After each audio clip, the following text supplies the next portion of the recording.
until now, the Trans-Gambia Road from Jinoy to Misira village in Jara West is not having speed bumps to reduce the frequent accidents on the highway?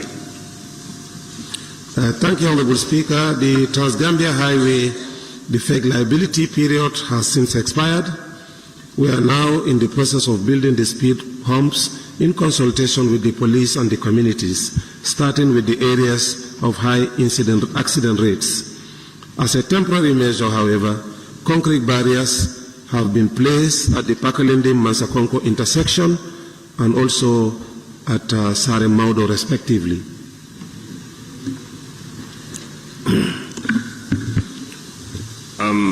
The one constructed, because I received an information last week, two are in Pakalende. Was it not from your ministry? Well, these are temporary measures. We are studying them properly. Because the problem, I have to say this, Honorable Minister, I mean, that particular route is an international corridor, a regional corridor. So, in all, standards, you want to have quicker access to trade corridors from one end of your country to the other. Now, if every village requests a speed bump and you put a speed bump on the highway, the problem would be that first it will slow traffic and it may not also solve the intended purpose that you want. But we are working with the communities. That is why in some of the places we put barriers so that vehicles can slow down and maneuver, rather than putting a permanent structure there. Honorable Minister, I agree with you that it's an international corridor. But when you cross Keraib, the other side to Senegal, I used to use that road. Until when you reach around Muro or whatever, you cannot move even more than 2 kilometers without having a speed bump. So why not in our own side? Unfortunately, I cannot answer that. I don't know what motivated the Senegalese to do that. Good. No supplementary. Question number 2, member for Eliasa. Thank you very much, Honorable Speaker. Honorable Minister, speed bumps generally reduce frequent incident. How soon will your ministry have speed bumps in strategic positions? Honorable Speaker, I have answered this question that the National Road Authority, the Ministry, the Police, and also the Transport Union have done a condition survey of some of these hotspots. The hotspots have been identified and we are working together to ensure that we bring in the remedial measures. Question number 200 of 2024 by the member for Law Medical. Thank you very much, Honorable Speaker. Honorable Minister. Honorable Speaker, could the Honorable Minister for Transport, Works and Infrastructure inform this August Assembly whether there are still plans to construct a bridge between Banjul and Bara as pronounced by the President almost 4 years ago? Thank you. Thank you, Honorable Speaker. The Banjul-Bara Bridge remains a key priority for the government of the Gambia. In collaboration with ECOWAS, a feasibility study for the alignment has since been launched. The study is expected to be submitted in September 2024 to be followed by a full-blown feasibility study. It is important to note that the bridge falls along the Dakar-Abidjan corridor. Okay, thank you.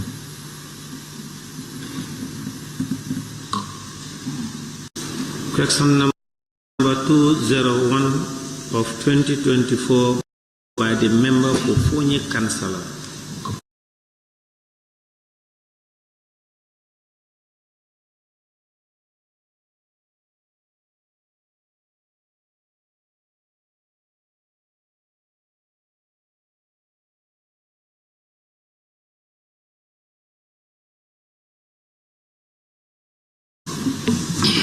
Thank you very much, Honorable Speaker.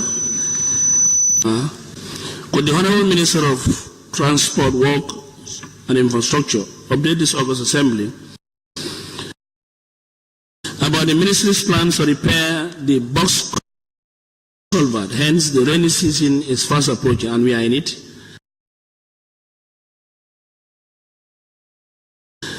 Urgent attention is needed. Thank you.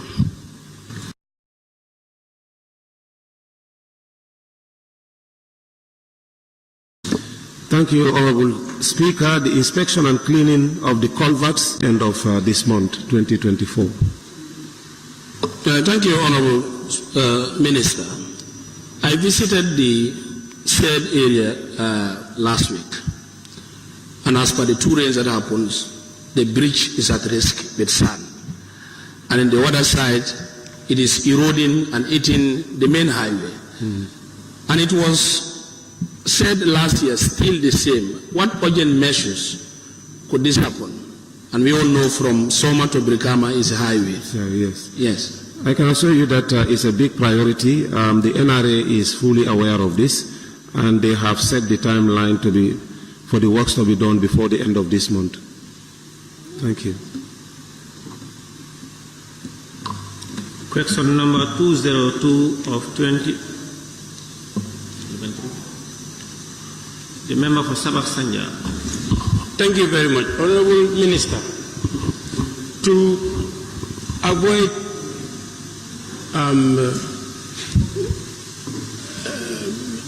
let's say the frequent removal of sand within those box culverts, what plans do your ministry have to recalibrate those box culverts? Because I think that would prevent situations like the honorable member is complaining about. Recalibration of those box culverts, both from the inlet and from the outlets.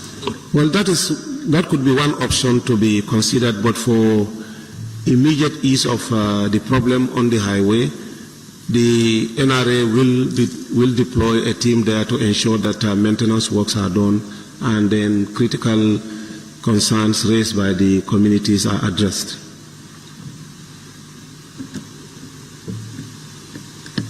Member for Fonyi Bondale.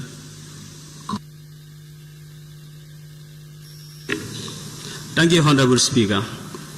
Honorable Minister, from that area in Sangajor, along that road, as he is saying, the road is erosion is affecting that line. So is it that the study is going to end at that place, or are you going to stretch it further towards the other side? I have not seen the work schedule of the National Road Authority, but I'm sure that it has to be comprehensive to reduce and minimize the impact of the water erosion on the bridge. So it may likely extend beyond that, but I've not seen the work plan. I may ask and then get back to you on that. Question number 202 of 2024 by the member for Kiang West. Question number 203 of 2024 by the member for Sabah Sanjak.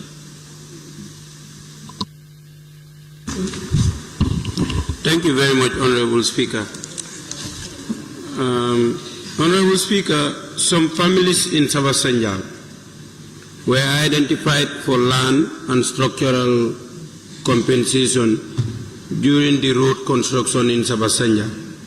Could the Honorable Minister for Transport, Works and Infrastructure inform this August Assembly when those families shall receive their compensations? Thank you. Thank you, Honorable Speaker. The Ministry of Transport is aware of the pending compensations for the North Bank Road projects. However, my ministry is still awaiting for allocations from the Ministry of Finance to settle those affected property owners in the Sabah Sanjal region. Thank you very much. Honorable Minister, during your reply to some questions about compensation this morning, you made mention that certain areas within the OIC roads have already been compensated. And the road in Sabah Sanjal began far, longer than these roads that are, under construction now. And those people are benefiting. They are already compensated. How about a road that is completed and already handed over? Well, Honorable Member, you know, you guys are the ones who approve the budget. And Each of these things are placed on the budget items. And this particular budget heading has not received much allocation from this August Assembly. So we are discussing with the Ministry of Finance to ensure that adequate funds are provided so that we can do the compensation. Without that, our hands are tied. Thank you. Yeah, thank you very much, Honorable Minister. But we have budgeted for it and approved it this year. And also, I have made my own findings from the Ministry of Finance and came to realize that an amount of $60 million was given to the Ministry of Works for compensation. But the people of Sabah Sanjal are still yet to be compensated. Those sources also tell you what that 60 million was meant for, because compensation are segregated in the budget. Every area has its own heading. Did your sources tell you that they have allocated for the Sabah Sanjal region? Honorable Speaker, the Honorable Minister is asking me a question. I'm giving him information. I'm asking him a question. Instead of him answering my question, he's instead giving me questions back. He's not meant to be asking me questions here. He's meant to answer my questions, not to ask me any question.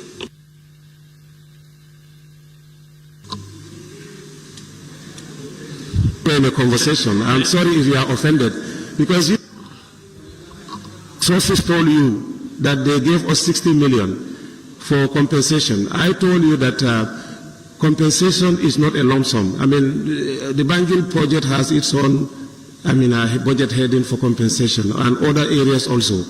So, if they gave us 60 million, I think, I will be happy if they can also tell you which areas were these compensations meant for, because we have projects all over the country. Thank you. And I guess you, as a former staff of the ministry, we have been following this matter up. The Honorable Member for Lower Salem, also Upper Salem is here. He's also following. We've been with them to the Ministry of Finance. When the funds are allocated to us, we don't keep them in our office. In fact, we send them back to the ministry, information, and then they pay directly. It's them who pay directly the compensation, the property owners. Thank you. Member for Banjul North. Okay, thank you very much, Honorable Speaker. Honorable Minister, are you affirming to us that it's because of the budget constraint, that is why you are not paying what you're supposed to pay? If we have the money, we pay. There is no need that we have money and we sit on it. Anytime funds are made available to us for compensation, we pay. Member for Sanementre. Thank you very much, Honorable Speaker. With regards to compensations, Honorable Minister, I think the Honorable Minister of Finance must have explained in detail what is the cause of the delay for paying these compensations for owners. Honorable Member, we are a budget-constrained country, and compared to any other country in West Africa, we are even doing far better in terms of our road construction project and also in terms of compensation. Before the coming of this government, I can tell you, construction works have happened in this country 23 years ago, and we are compensating them now. So this government is doing very well when it comes to compensation, despite our budgetary constraints. Question number 204 of 2024 by the member for Brikama North and Minority Leader. Thank you very much. Honorable Speaker, in response to my question last year, the Honorable Minister for Transport Works and Infrastructure informed this August Assembly that the construction works for Brikama, Kasakunda, Nyumfele, Gunjur, Jaliba and Brikama Wellinga roads will commence by the first quarter of 2024. And to my dismay, no work has started yet. Could the Honorable Minister explain to the August Assembly the reason or reasons why the delay, and when will the works at the said roads commence? Thank you, Honorable Speaker. The Brikama, Kasakunda, Nyofele to Gunju roads are in the final stage of the procurement process. As I explained before, that the project was, this particular lot, Lot 7, was allocated to Areski, but due to their busy schedule on the Battle Harding Road, we had to re-advertise for procurement. and are part of the existing nationwide EPC road projects. The roads will be constructed once the current procurement process is complete. Construction works have commenced on the Jaliba Road. The Brikama-Welengara Road has been put up temporarily on hold due to constraints and will be constructed once funding becomes available.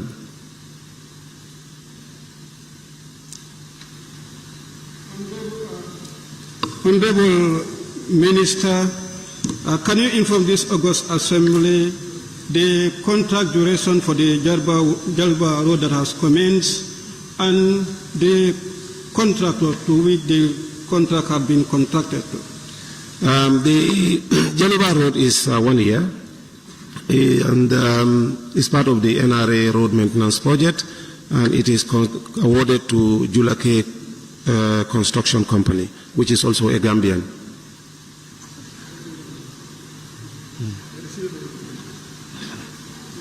Member for Willis. Thank you very much, Honorable Speaker. Honorable Speaker, I am not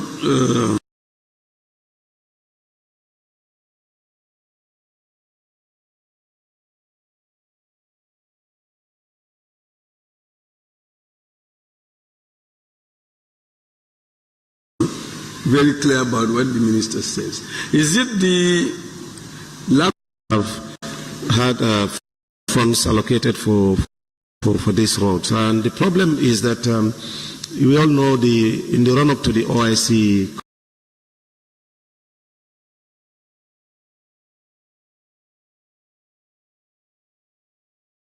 conference, Areski was very much engaged on the other road as the result of that work, and the ministry and the government being cognizant of this, and the fact that these roads need to be constructed, we thought it wise that we reallocate them to another company who is less occupied and can be focused on those roads.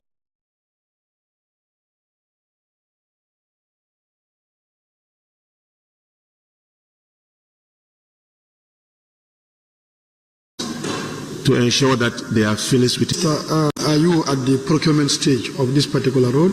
And when are we expecting the end of the procurement for it to be started?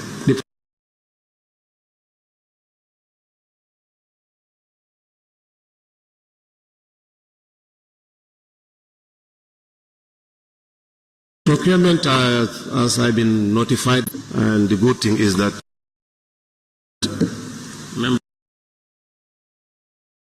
all the ones that participated in the bid are fully mobilized in this country.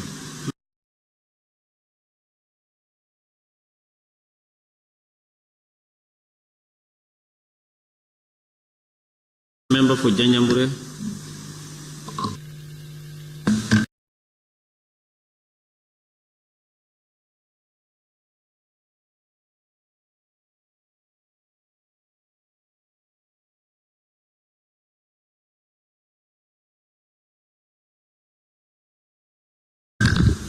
Thank you, Honorable Speaker. Some of this contract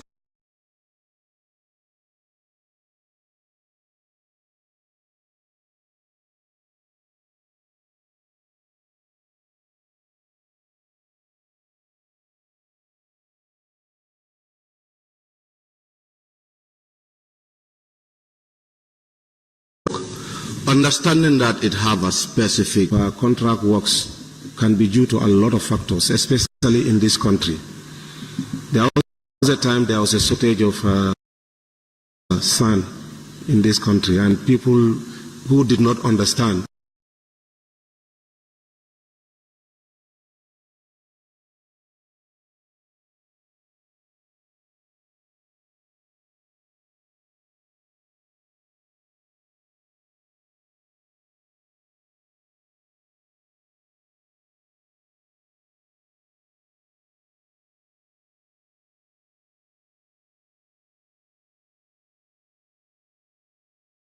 we are making all kinds of childish comments about this. But that is the situation. But road construction work in this country comes with a lot of challenges, and not that, despite that, government is doing a lot to ensure that we remedy those situations. A lot of these things are beyond our control. Member for Banjul North. Honorable Speaker.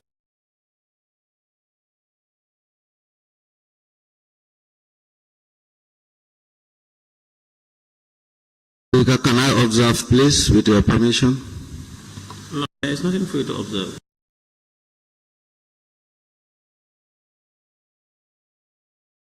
Banjul North. Thank you, Honorable Speaker. I think my question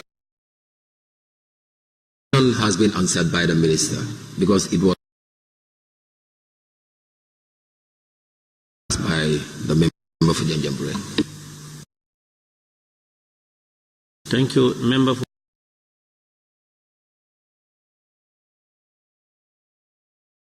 any plan to raise funds apart from positively.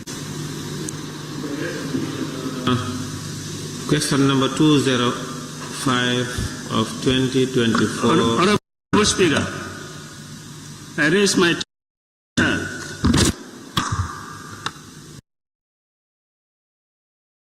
Yes, the list is exhausted.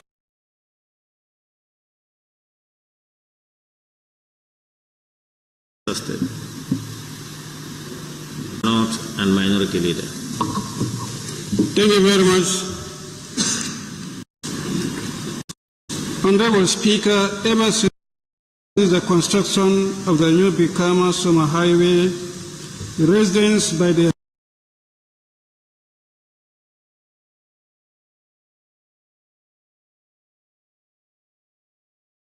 highway, especially Bikama, Nyambai, Kabafita, Misra, Daru, Hairu, and Nyambai, Jambar Sani, are seriously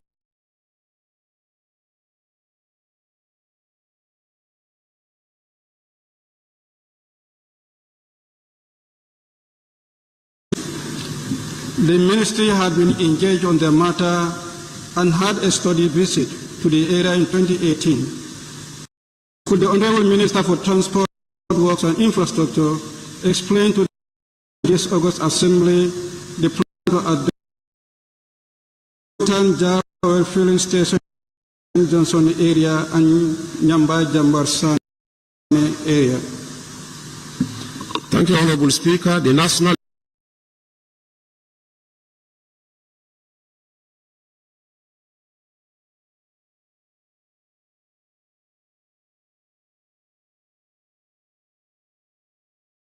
Disaster Management Agency, the NDMA, is in collaboration with the Bikama Area Council to clean the out. Bikama South. Honorable Minister, I made specific attention of the ministry regarding the feasibility study that was conducted by the ministry. Now, after the feasibility study been conducted, what plan has the ministry has?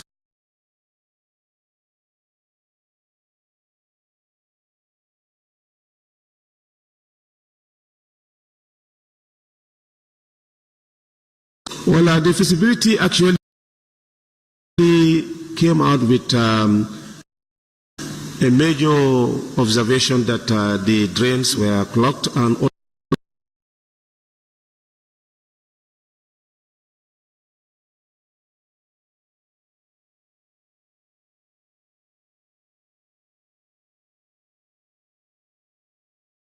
easily into the streams.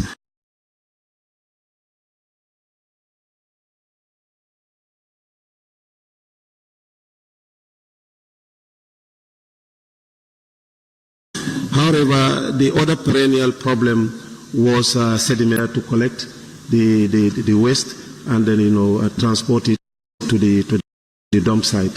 So that has helped us since last year. I hope this can continue again in the rainy season to avoid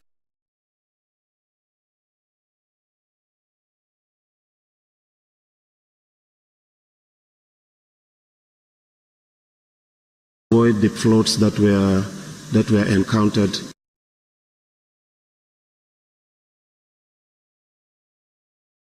And then the Nyambai, the drainage are totally not available. What is the solution as you are trying to address that? Honorable, the feasibility study recognized that those intersections to provide the drainage system.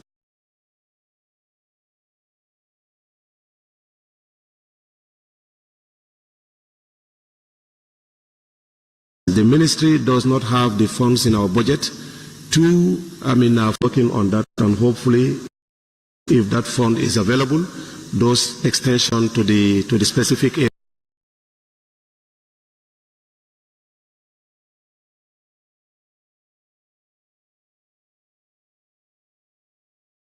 areas mentioned, especially the Jar oil station there, that will be done.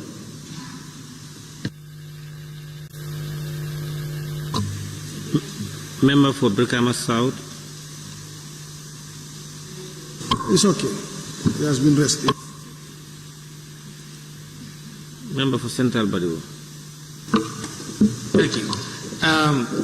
Honorable Minister, would you share the feasibility study with the Select Committee on Infrastructure? Because it seems that there are funding issues, funding challenge to this, so that we can use a multiple efforts to see to it that either the council or the government, this problem is fixed, because it's threatening the residents at that corner. So we need a lasting solution to this problem. So we want you to share the feasibility study with the Select Committee so that Parliament can see what we can allocate during the budget session. Thank you. Thank you. We'll do that.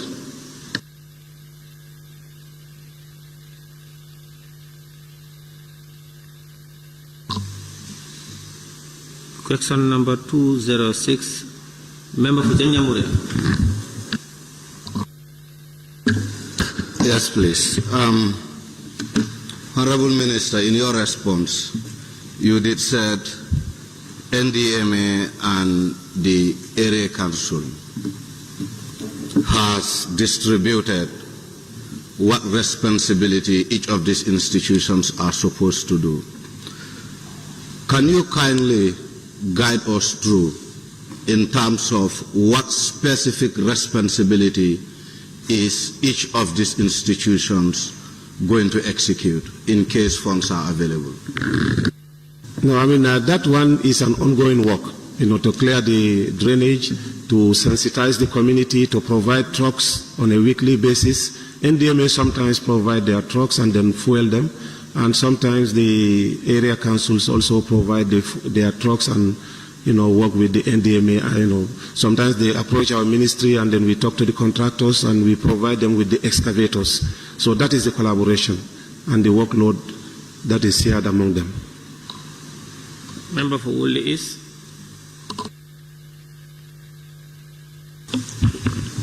Thank you very much, Honorable Speaker. Honorable Speaker, the question is dealing with poor drainage or no drainage at all. So my observation is that every now and then the cleaning of drainages always come when the rains are already here.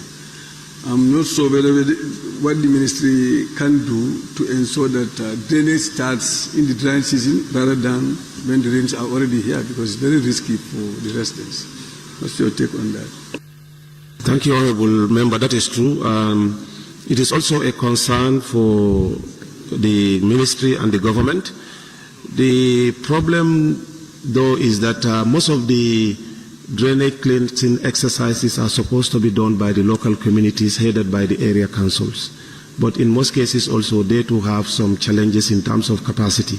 So what we have now done, especially for this particular route in the Jambarsane area and the flood-prone areas in Brikama, is to work with the NDMA and the area council to ensure that there is constant cleaning of the drainage systems in that particular area.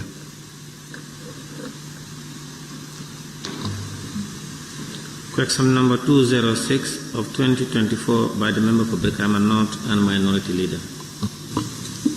Thank you very much, Honorable Speaker.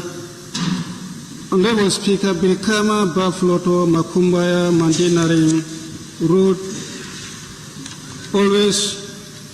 are always unmotorable during the rainy season due to the poor condition of the road. Considering the economic importance of this road, could the Honorable Minister for Transport Works and Infrastructure inform this August Assembly the state of the plan for its construction?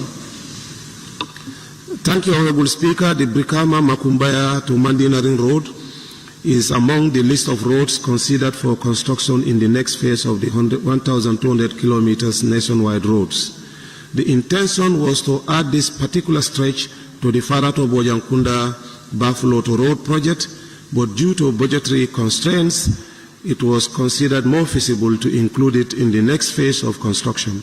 However, there are plans to make the road motorable by the contractor mobilized in the area in this rainy season.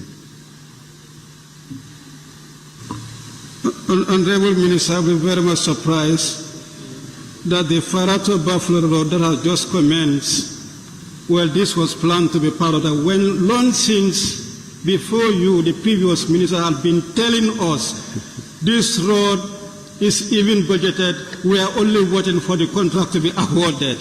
If that is now diverted to be on the Buffalo Road that has just come in, I'm very much surprised, Honorable Minister. Can you... Point of order. Point of order. Sit down. Yes, Janjamure, sorry, Jimara. Jimara, yes. Thank you, Honorable Speaker. I'm rising on order 38-2. Point of order 38-2. No speech shall be made by any member in asking a question, or no debate shall be permitted by any member. So you can ask your question instead of making the...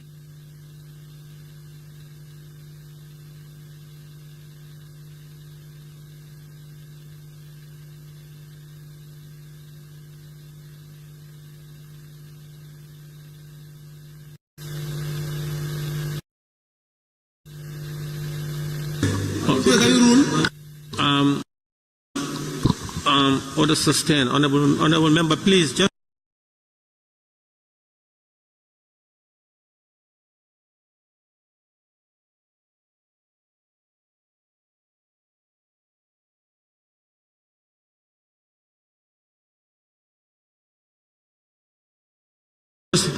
Honorable member, please ask your question there. Well, I've succeeded. Road will start when we have funds, but just to tell you that we have already started the feasibility study for the bypass, which is coming from Sting Corner, going all the way to Mandinaring, then behind the airport, and then Bafloto Road, this particular road, going all the way to Brikama, then to the border with Senegal in Siliti. So that study is on, and very soon it will be completed. That I can tell you, very, very soon. Member for Brikama South. Thank you very much, Honorable Speaker. Honorable Minister, this particular road was budgeted in the 2022 budget session. And I want to inquire what happened to that fund. It's because of this budget. That's why the President made it categorically clear during the Meet the People tour that this road, they are only going to lay the foundation very soon. What happened to that fund that has been allocated in 2022? The budget is budget. If the funds are not realized, I mean, yeah. Member for Kantora and Majority Leader. Thank you very much. They have responded to your question. It's a budget, a forecast. Thank you very much, Honorable Speaker, for giving me the floor. Honorable Minister, in your response, you did indicate that the road, aforesaid road, is part of the 1,500 kilometer road, 200 you want to do. Can you furnish the August Assembly? When do you intend to kickstart this particular road project? Well, we are doing the mobilization already, the studies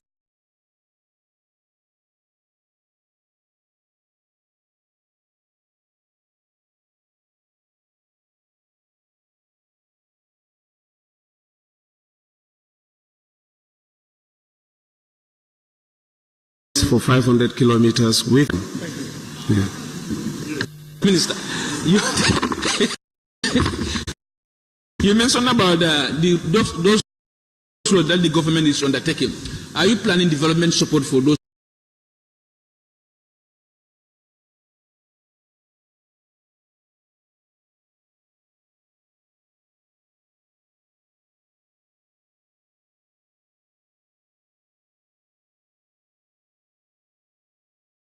Roads as well. We are always looking for development support. However, I mean. Thank you very much, Honorable Speaker. Honorable Minister, you did inform us that this road, even though it's not been under construction for now, but then you taxed the contractor to do some works there so that it would enable the vehicles to be motorable in that area. Who is the contractor and when is he doing this? The contractor in that particular lot is called Bolongel, and they have in fact submitted, I think, to the ministry or the NRA the preliminary designs to make it motorable and then also do the base course on that road.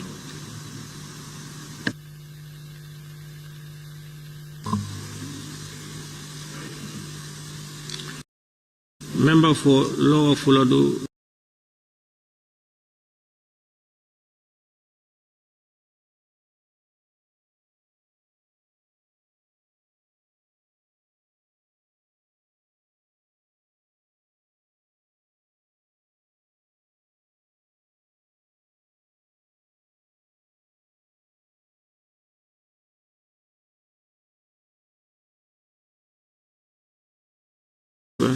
Thank you very much. Honorable Minister, you do inform us that you mobilizing about 1,200. The rule has been violated. There is a point of order by who?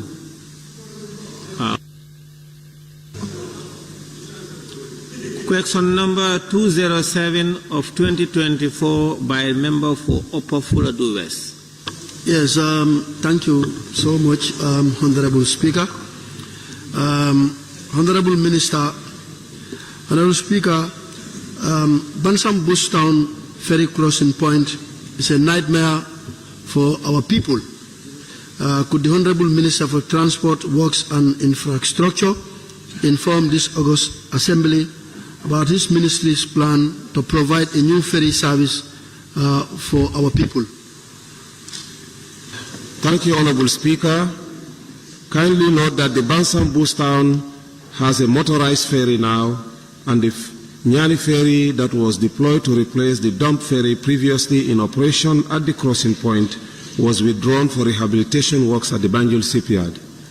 The works are now completed, and the ferry is expected to be towed back to Bansang soon to continue to provide the much needed service at this crossing point. Yes, thank you for that information. Honorable Minister, during the 4th Ordinary Sessions 2020, I think I can vividly remember you told this Honorable Assembly that efforts have been put in place in order to fix the ferry crossing situation between Bansang and Bustown. You know, that this problem will be solved by mid-February in 2023, but as we speak, up to now, nothing has been done. And then what causes the delays? Because I myself, I was expecting that that ferry will be deployed to Bansang, but up to now, nothing has been done.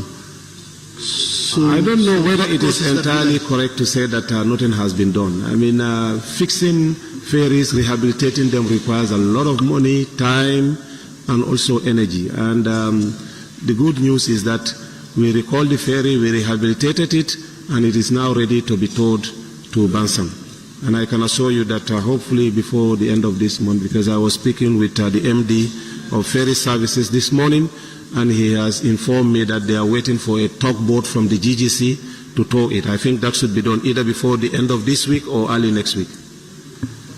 Okay, thank you. Because this was the last question that I want to ask you when. But hence you said before the end of this month, we are very hopeful, and then thank you. Member for Serekunda West. Thank you very much, Honorable Speaker. Honorable Minister, since, according to the Honorable Member, crossing is a nightmare for those people, and then owing to the fact that there's a hospital and there's a need for people to access it, is your ministry thinking of a bridge as a permanent solution?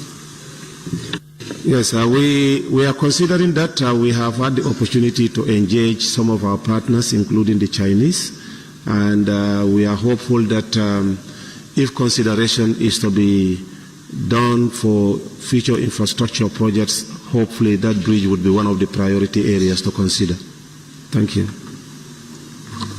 Member for Kantora and Majority Leader.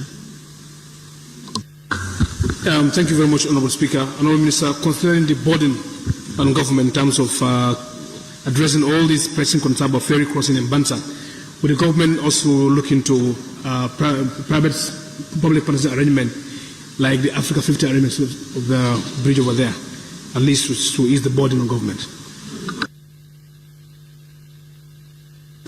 Yes, I mean, ongoing discussions are on to see that the problem and the difficulties being encountered at that crossing points are eased.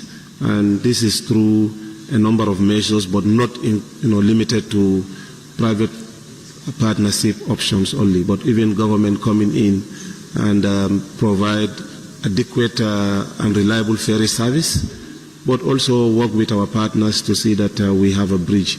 It is one of the areas that we are very much interested to have a bridge in. Thank you. Member for Janjambure, you have the floor. Thank you very much, Honorable Speaker. And Honorable Minister, I believe you will understand that if the people of Bansang are affected, then the people of Janjambure will be most likely affected as well. And in your response, you did say soon Bansang would have a motorable ferry. In terms of timeline, more especially considering the responsibility that your office has, when specifically will the people of Bansang have this ferry issue sorted for the final time? Thank you. Honorable Speaker, the government is doing everything to ensure that we provide a ferry, and hopefully the ferry will be on its way by the end of this week or early next week, as I promised. And once that ferry is there, I mean, the route is not that very busy. I mean, we hope that that motorable ferry will be able to resolve that problem. Member for Lower Badibu, you have the floor. Speaker, I withdraw because a similar question has already been asked by Serekunda West. Thank you. Member for Sabak Sanja. Thank you. I will withdraw. Honorable members, Honorable Minister for Works, Transport and Infrastructure has been on the podium for a little over 2 hours. On your behalf, I wish to thank him sincerely for those answers provided to this August Assembly. Honorable Minister, thank you very much.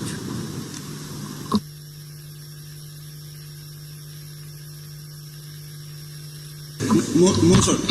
There is motion from the member for Jara Central. Can we hear the motion? Thank you very much, Honorable Speaker. I'm rising on Standing Order 66-4. Motion without notice. 66-4. Read it. That the period of 16 weeks which the Gambia Legal Methodology Bill 2024, which stands committed to the Trade, Industry, Regional Integration and Employment Committee, be extended to the third ordinary session in the 2024 legislative year. I beg to take my place.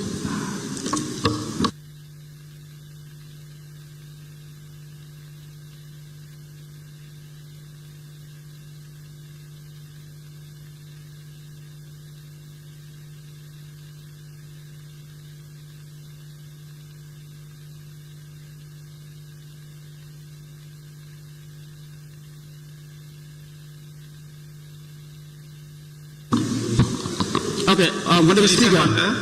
Yes. Any second? Member for Upper Salum. Yes, I rise to second the motion.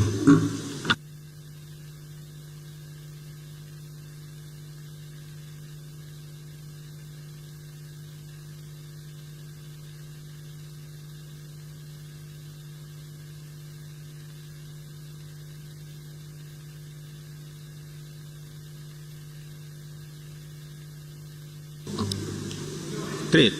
It has been moved and seconded that the motion for the extension of the committees on trade engagement in respect of the bill, methodological bill committed to them, be extended to the next session.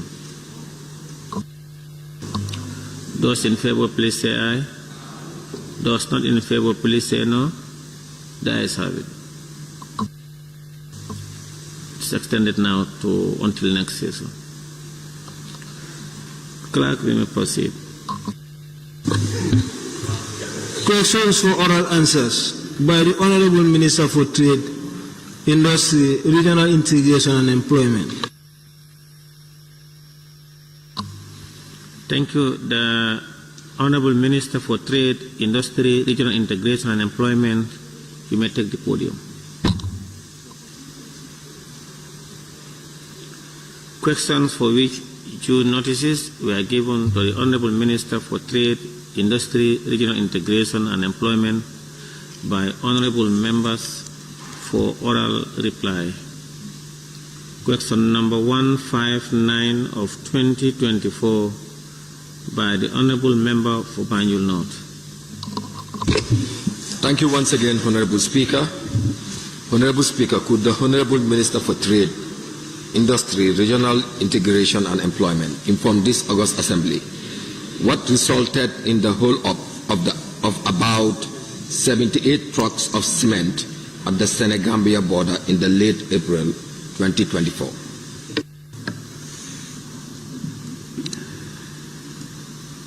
Thank you very much, Honorable Member. Honorable Speaker, the hold-up of trucks was as a result of importers of bagged cement refusing to pay the levy introduced by government as a revenue-enhancing measure.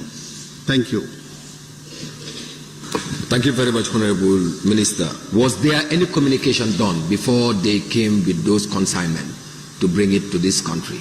Did you communicate to the vendors or the businessmen as a government?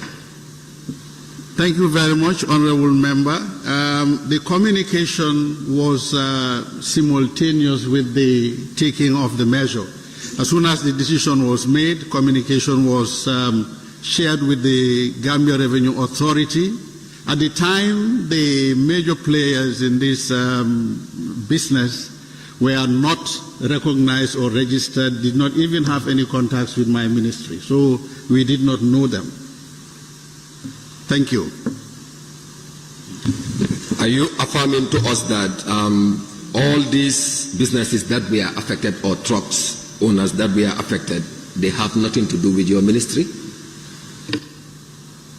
Honorable Speaker, prior to the impasse, none of them had ever had any contacts with the ministry. We were not aware of their official engagement as businesses in this country. Thank you. Member for Central Badibu. Thank you. Honorable Minister, as a trade minister trying to promote both regional and national trade in the country, do you think that that idea of increasing a levy or putting a levy is not going to bring setback to our economy? Honorable Speaker, to the contrary, the measure itself was calculated to enhance the country's economic performance. It was well researched, well analyzed, and we found that engaging in the current steps that we have taken would benefit the country and the Gambia more than what was happening before. Thank you. The member for Janjambure, you have the floor. Thank you, Honorable Speaker. And Honorable Minister, in your response, you did said the 78 trucks were withheld simply because the truck owners or the business owners failed to pay their dues. However, Honorable Minister, what influence your decision to increase taxes over these local business owners? Thank you. Point of order. There is point of order from, the member for Jimara. Yes, sir. I am rising on order. Yes, 38J, Honorable Speaker. A question fully answered shall not be asked again during the same session. Honorable Minister has, clearly informed us the reason why they increased the tax on cement. Thank you.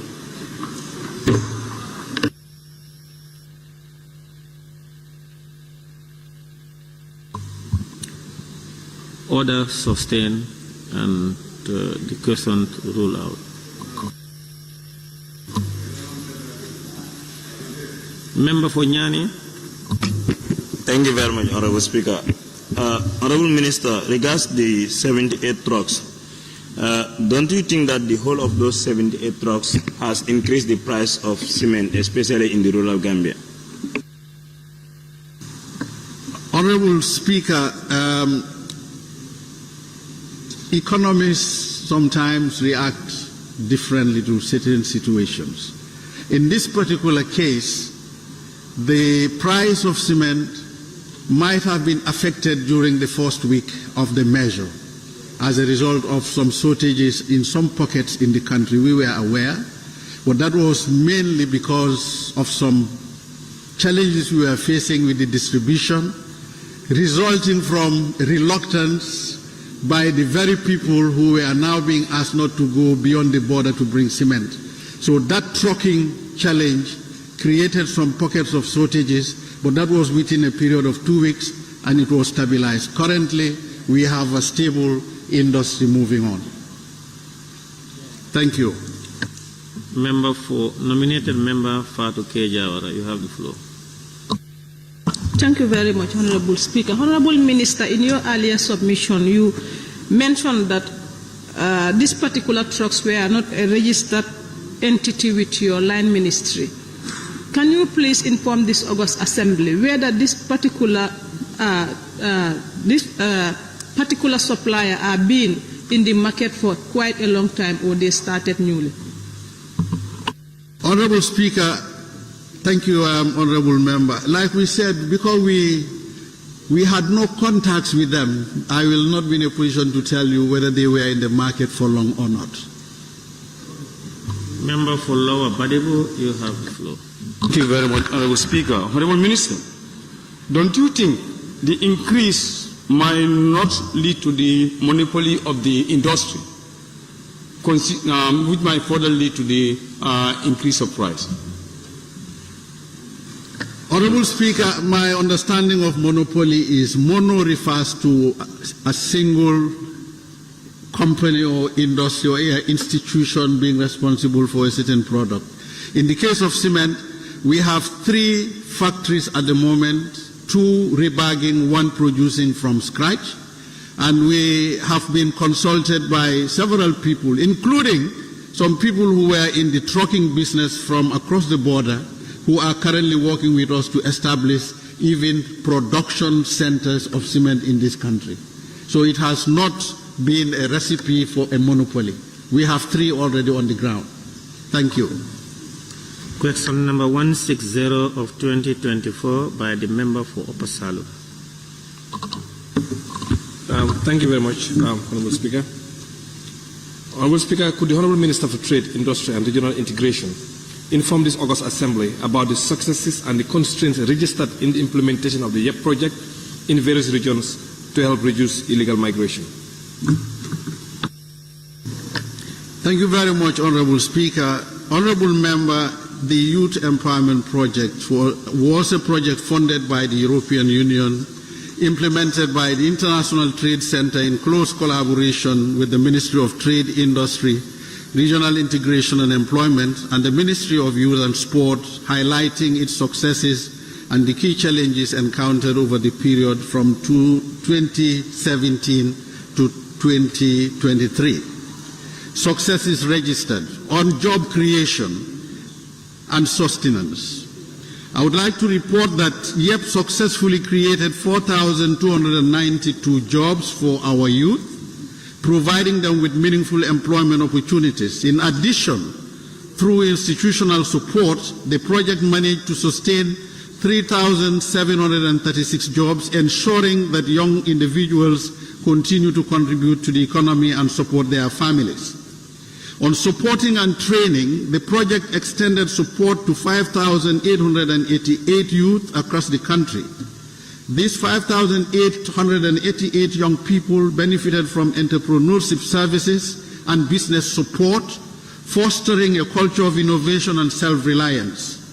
Out of this figure, 4,710 youth completed technical and vocational training programs, which equipped them with the skills needed to thrive in various industries. Notably, 174 of these individuals supported are returnees who have been integrated into society through these initiatives. On entrepreneurship, Honorable Speaker,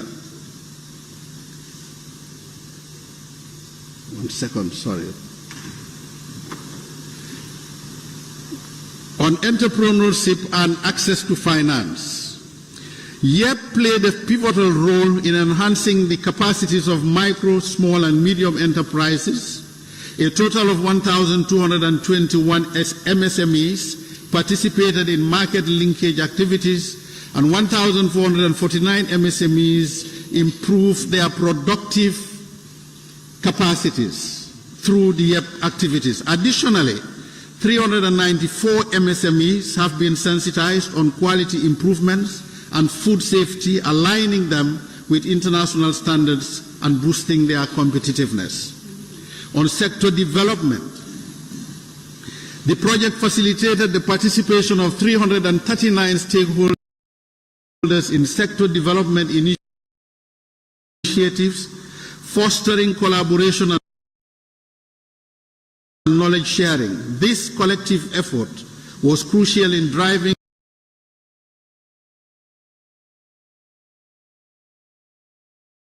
sectoral growth and ensuring compliance with international 295 people through disease prevention and socioeconomic mitigation measures. These efforts have been instrumental in safeguarding the health and well-being of our youth and their communities. On outreach and advocacy, YEP's outreach campaigns reached approximately 362,877 people, promoting economic opportunities as alternatives to irregular migration. This extensive advocacy has raised awareness and encouraged youth to explore viable economic pathways within the Gambia.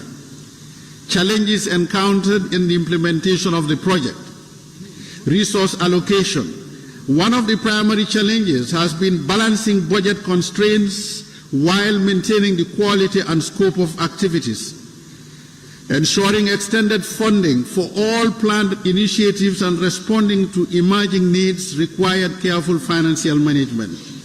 2 is stakeholder engagement. Effective communication among various stakeholders, including government ministries, private sector partners, and local communities was critical. Coordinating efforts across different regions and sectors to maintain a cohesive approach also posed challenges, necessitating continuous engagement and collaboration. On pandemic impact, the socio-economic efforts of COVID-19 pandemic posed significant challenges. Adjusting program activities to comply with health and safety protocols, which sometimes limited in-person interactions and training sessions, required flexibility and innovation. Despite these challenges, the Youth Empowerment Project made remarkable strides in empowering our youth, enhancing their employability and fostering entrepreneurship across the Gambia, with support from over 45 national implementing partners who were empowered to deliver the project programs and activities. The project continues to adapt and evolve, ensuring that the needs of our youth and broader communities are met effectively. Thank you. Thank you very much, Honourable Minister. for that elaborative answer. Now, what is the next step that the minister is going to take to ensure sustainability and also to measure impact on the youth of the country? Thank you very much. We continue, Honorable Speaker, to work with the International Trade Center and other partners, UNIDO, UNCDTA, to ensure we have a successful project and even the EU, to ensure we have a successful project that continues to support youth engagement in entrepreneurship and other activities within the business environment. Thank you. Thank you very much, Honorable Minister. Have your ministry done any study to actually check on those that were impacted by this project? How far have they done? Have you seen results or you have seen retrogression? What exactly was the impact that some of the youths were assisted during this project? Honorable Speaker, at the moment we can only speak anecdotally. We've tried to do a tracer survey, is what you call it. Unfortunately, the constraints that keep recurring, but we are hoping that with the ICT, we will collaborate in this area and do a real scientific study to continue monitoring the impact of this on our youth.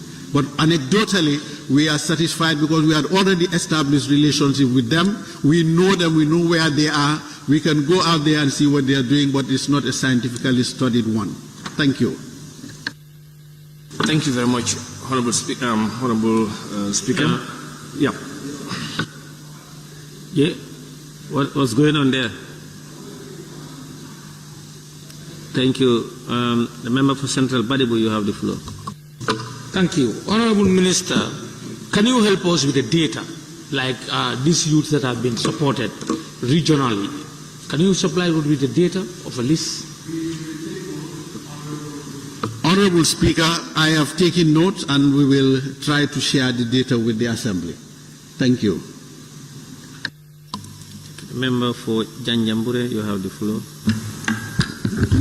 Thank you very much, Honorable Speaker. Honorable Minister, we cannot really dispute the support that the EU has rendered for the people of the Gambia, more especially through the Youth Empowerment Project, because I was one time a beneficiary through a youth structure I work with. However, in your response, you talked about sustenance, and also you said about 5,888 young people were supported on entrepreneurship or to establish their own businesses. My question is, do your ministry have a data to indicate if these young entrepreneurs with their entities still continue to exist in their respective areas? Honorable Speaker, my answer will be very similar to the one I gave earlier, that this data is raw as we have it. We have not done any scientific follow-up tracer survey to follow those people who benefited, like the honorable member here himself, to see what the impact continues to be on your life. But we are working with the ICT at another level, and we hope we'll be able to do this tracer survey and share with the Assembly in due course. Thank you. Member for Sanementre. Thank you very much, Honorable Speaker. Honorable Minister, considering the inclusivity of the training on the entrepreneurs, could you kindly furnish this August Assembly the female youth who took part in this training? Thank you.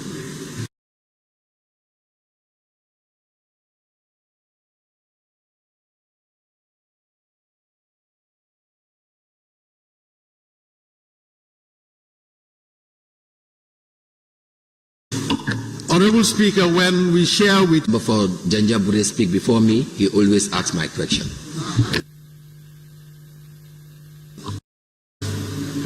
Well,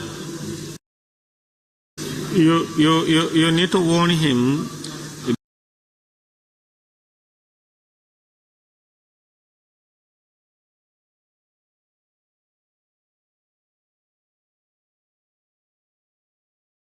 If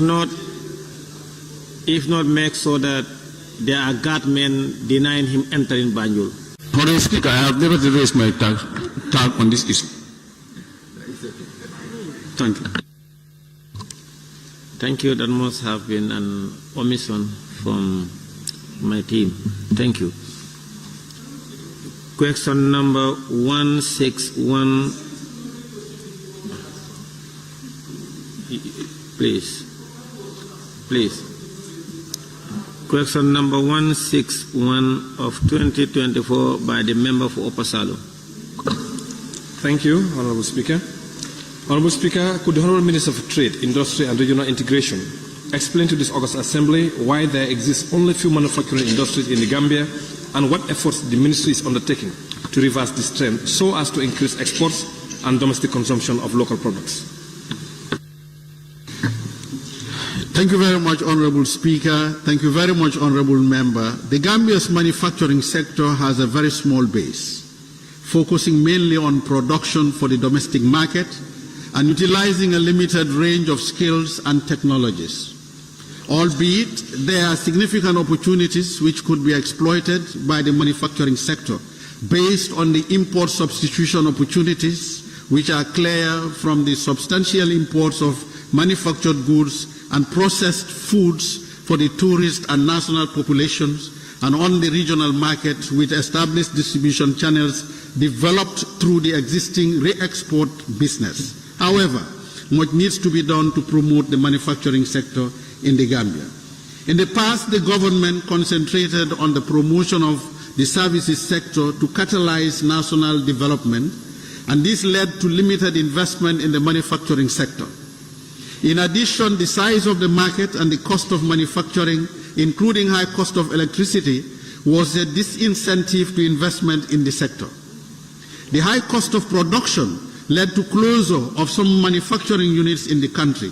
However, we are happy to report that this trend is changing positively as we are seeing more investment flows into the manufacturing sector, as recently indicated by the UNCTAD World Investment Report of 2023, which is currently in circulation. Over half of all special investment certificates issued by the government to foreigners since 2017 were for projects in manufacturing, with an average planned value of 4.2 million. Agriculture was the second most sought after sector, with an average planned investment value of 12.9 million. This is as a result of improvements in infrastructure and the increase in confidence in the economy because of political stability and improvements in macroeconomic policy management.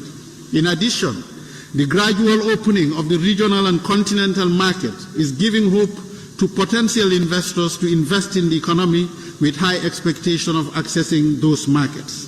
Furthermore, there is an increased recommitment on the part of government, demonstrated amply by the recent visit to industries by His Excellency the President of the Republic, to promote industrial development as a key strategy for structural transformation of the Gambia's economy. In view of this, the Ministry, with the support of African Development Bank and the EIF, has been working on a project called Green Industrialization through special economic zones and agropoles along Senegambia Bridge Corridor and selected agricultural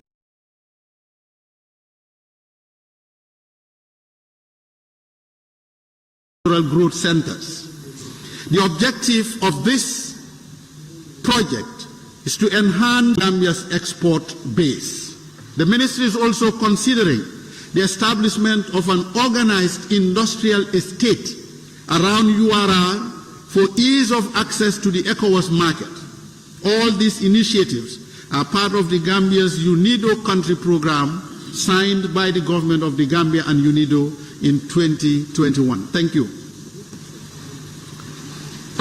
Thank you very much, Honorable Minister, for the comprehensive answer.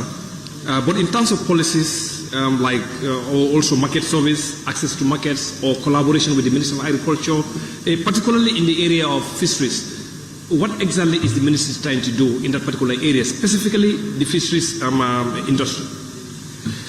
Thank you very much, Honorable Speaker. The blue economy, which is basically what happens in the ocean, again has been one area we as a country are currently looking seriously at, not only at the ministry, but in collaboration with the Ministry of Fisheries.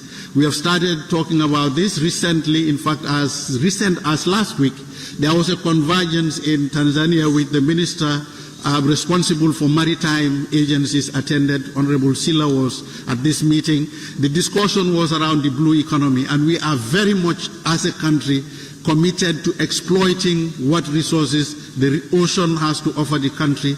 And this will not only be exploiting, but what value we add through these agro-pools that we are talking about in order to package this, whatever we get from the ocean, we process them, keep the jobs here, send the processed food abroad to generate more revenue through our exports. So we are looking at this space, and surely we'll be posted on this as the National Assembly. Thank you very much. Thank you, Honourable Speaker.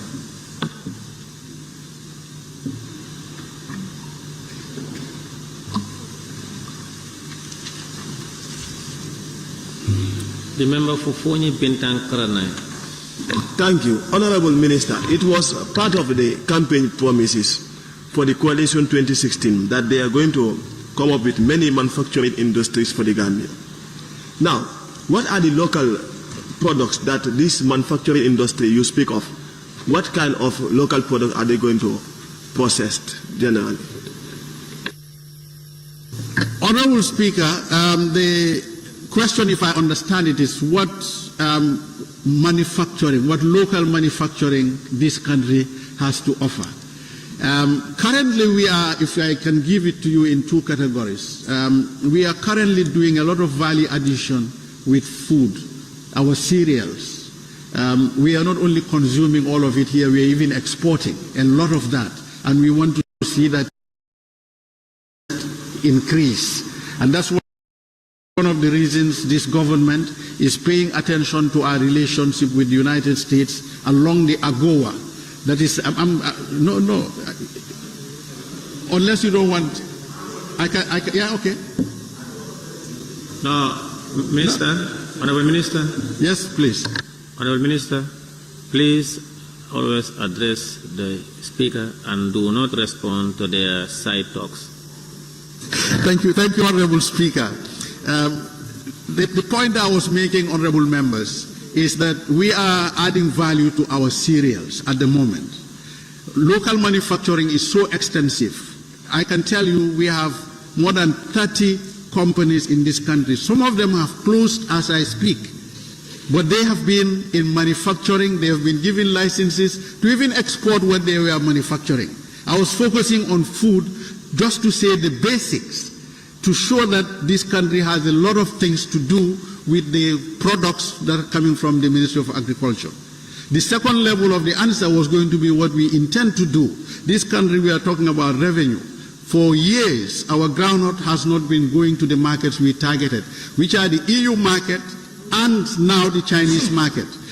A report was given here some time ago that the Chinese are now taking 98% of our products, particularly agricultural products, duty-free, quota-free. So all these are areas we can do a lot and process and export. Sorry, sir. Honorable Minister, you should always summarize your supplementary answers. Thank you. There should not be more than 2 minutes. The member for Kiang West, you have the floor.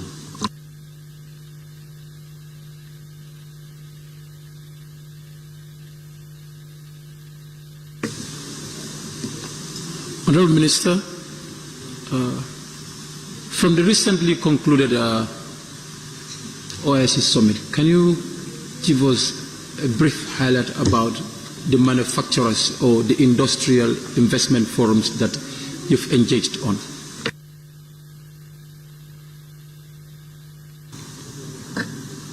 Honorable Speaker, Honorable Member for Kiang West, the investment forum we organized was general. It was for all investors that were interested in investing in the Gambia. There was no specific focus on any of the industries. So all of them, from the services to the production value, all of them. were involved. Thank you. Member for Serekunda, you have the floor. Thank you very much, Honorable Speaker. Could the Honorable Minister tell this August Assembly what kind of support is given to the manufacturing industries in the Gambia by the government? Thank you. Thank you, Honorable Speaker. We, as a ministry, as government, we provide them a lot of support in terms of tax breaks, holidays. It depends on the industry and what they are asking for, what government priorities are. But what specifically they enjoy is the Special Investment Certificate, which is the SIC, which my ministry recommends and endorses for those who want to invest hugely in the economy and create jobs. Thank you. The member for Lower Badibu. Thank you very much, Honorable Speaker. Honorable Minister, you said there are plans of reviving manufacturing industries in the Gambia. My question to you is whether there are plans to revive cotton ginnery industry in Basse. Thank you. Honorable Speaker, that will be for the Ministry of Agriculture, thank you very much, to decide whether that one should be revived or not. Thank you very much. Member for Fonya Brefet, you have the floor. Thank you, Honorable Speaker. As an entrepreneur who really love food processing, value addition is very important. Honorable Minister, do you have any plan to help the youths who are embarking on food processing in order to provide machines, because these are the main problems they complain, processing materials? Honorable Speaker, we have been doing that in the past and we continue to prioritize that. We hope those youths that are interested in food processing liaise with the ministry through the normal channels, and that when support is available, we can share with them. Thank you.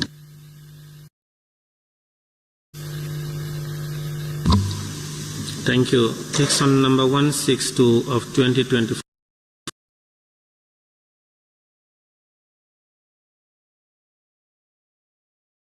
By the member for Jara Central.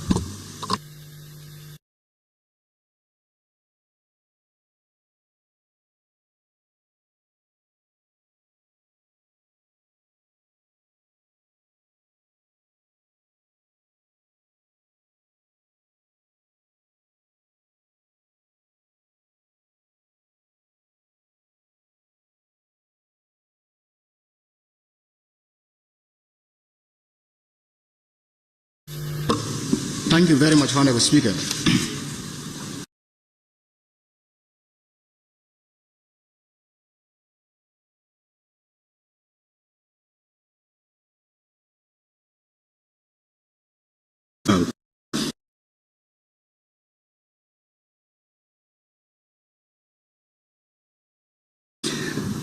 As meted, however, in the main, these policies and strategies are not fully implemented, or at least implemented partially, which means that the full effect of the policy or strategy is not realized. This is because of the following reasons. Most of the policies and strategies contain recommended actions, some of which are very general and will take years to implement. Number two, there are no budgetary allocations to implement the proposed policies or strategies, and changes on cash allocations from MOFA are always insufficient to implement some of these policy priorities. And lastly, but not the least, lobbying against government policies, which could be strange to some of us. Individuals and associations that feel threatened by the impact of these policies, like in the case of the cement, in short run, always oppose such policy changes, and this is why we have so many questions on cement importation at the moment. However, the government of the Gambia recognizes the importance of private sector development for inclusive growth and reducing poverty through manufacturing, employment creation and trade, and is committed to creating the right conditions for a private sector-led economy.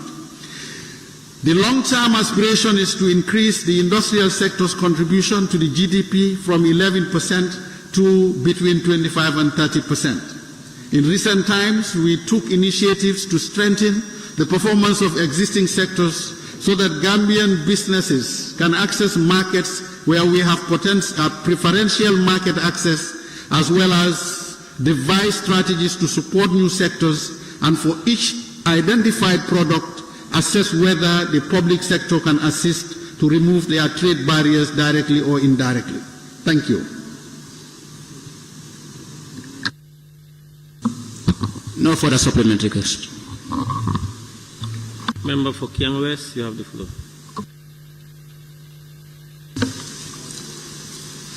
Honorable Minister, in your response, you highlighted the issue of cement importation. Are you aware of the challenges in the cement importation currently? If you are, what are your ministry doing about this? What?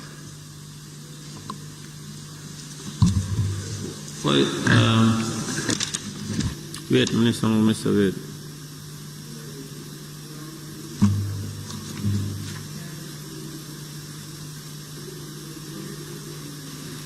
He's talking about. Can you repeat your question, please? Can you please repeat your question? For you or for the question, for the person I have asked the question to? Please repeat your question. If you rule out my question, I'm okay, but I think the minister had my question. I'm not repeating my question. I am not. If you rule it out, I'm okay with it.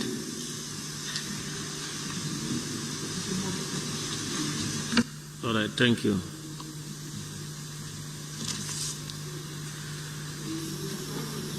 Nominated member Kebalang Fofana, you have the floor. Thank you very much, Honorable Speaker. Honorable Minister, your response to the question did indicate challenges with regards to insufficient budget allocations from the Ministry of Finance and competing with government policies as witnessed in the case of the cements. Honorable Minister, did your ministry have any success stories with regards to growth from the manufacturing industries and their protection emanating from your ministerial policies?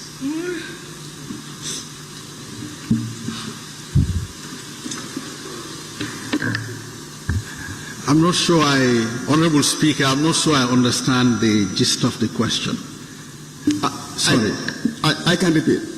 What I'm simply trying to say is, your response focused more on the challenges. One, that the Ministry of Trade couldn't embark on most of the policy reforms due to constraints in budgetary allocation from the Ministry of Finance, and that you do have a lot of competition from the private sector whenever you want to come up with what? Reforms. So I'm saying the House will also be interested if at all your ministry did really have any success stories which were born out of the policies which you are implementing. Thank you very much, Honorable Speaker, and thank you, the Honorable Member, for a very important question. Yes, budgetary allocations come in, and we also at our level prioritize. This should be a priority for the ministry. But remember, the ministry has various issues to take care of. This is a supplementary question, 2 minutes. I can give a succinct answer in relation to the cement crisis that was around and still around. When government came with the policy to enhance revenue through charges, extra charges on cement that is bagged and brought into the country because we were not getting anything out of it, there was a campaign mounted locally and even beyond the borders, and it's still on, to stop the policy from rolling out. But I can tell you a success story in relation to that particular one. When we bring a vessel of powdered cement and do the bagging here, in addition to keeping the jobs here, in addition to paying NAWEC 1.3 million to rebag a vessel of 35,000 100,000 metric tons. 1.3 million goes to NAWEC. GMA gets $1 million.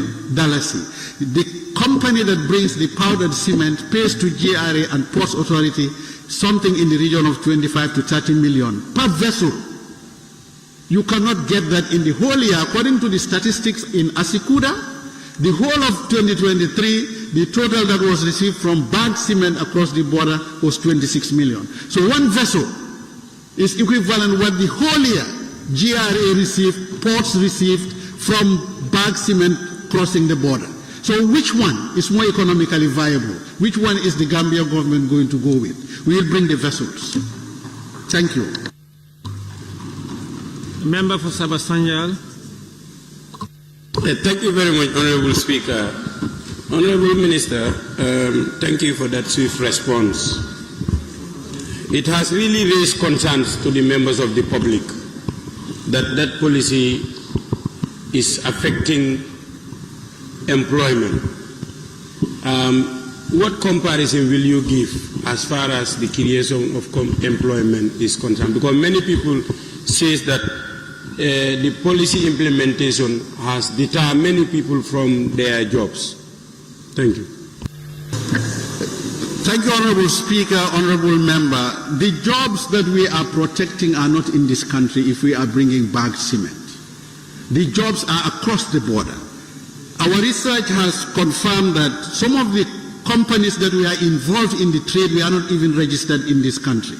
They would load their trucks from across the border, drive to the country, transfer them to a Gambian truck. That truck comes to Serekunda, parks at a junction, would not hire a shop, would not hire anybody. Even the offloaders, they come with them from across the border. They sell their cement at a junction. In the night, they go back and pick another 1,000 bags of cement. So these companies were not registered. There is no company. You can go contact the regional, the register of companies. None of them was registered as a company in this country. So the employment being shouted about was created in another country, unlike what is happening now. If you go to these three factories, they have a cumulative total staff of nothing less than 500. But that is the direct jobs. The indirect jobs are more than that. So for us, jobs are being created locally if you do the rebagging here, not to even talk about the production at Salam factory. Thank you. The Honourable Member for Janjambure, you have the floor. And then please be warned, don't steal the cell out of the member for Banjul North's win out of his cells. I think we're from the same domain, so I wouldn't be surprised if you should say so. Thank you, Honorable Speaker. Honorable Minister, in the process of implementing government trade policies, you did mention that you came across of some challenges, more especially from some of the local business owners. Do you think these policies that you are implementing, for example, in your response, like the policy to increase tax on cement importation and also the policy for stickers, do you think this policy would go in any way to help local entities to flourish? Honorable Speaker, thank you. I think the second question is not for me. The stickers is not the Ministry of Trade. The Ministry of Finance will be in a position to answer that question. The issue of whether our policies will kill Gambian businesses, we are very sensitive to that. In fact, we are more inclined to supporting local businesses to flourish. But when you are faced with a decision, you look at the wider picture, you look at the broader benefits to the country. And if we look at all this, we are looking at the economic performance of the country. We want to build roads, we want to build schools, we want to train our people to degree level. All this expenditure on government requires that we generate revenue. But to tell you in the 2 minutes that I have got to do with this, our greater objective is a bigger market. And this is why we are engaging to ensure we are able to have a common market with our neighbors so that we can even sell beyond. But these measures are necessary given the position the Gambia's economy finds itself. We cannot generate money enough to do what we want to do if we are not going to have revenue measures like the one we have taken. So our objective is not to strangle businesses. We will want to support them. Thank you. Member for Woolly is. Thank you very much, Honorable Speaker. Honorable Speaker, we recognize the problem of the minister in trying to increase revenue. But regarding taxation, I have looked at section 149, 1, 2, 3 of the Constitution, but increasing or bearing or waiving taxation for any authority or any person would require approval from this august body. And I'm not aware of you coming to this National Assembly for any such thing. Have you overlooked that? Honorable Speaker, we did not call it a tax. As a result, it was not necessary to come here. No, it's not a tax. Honorable Minister, honorable members, at this point I will suspend the assembly for about a minute. The assembly is suspended.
Trustworthy and reliable.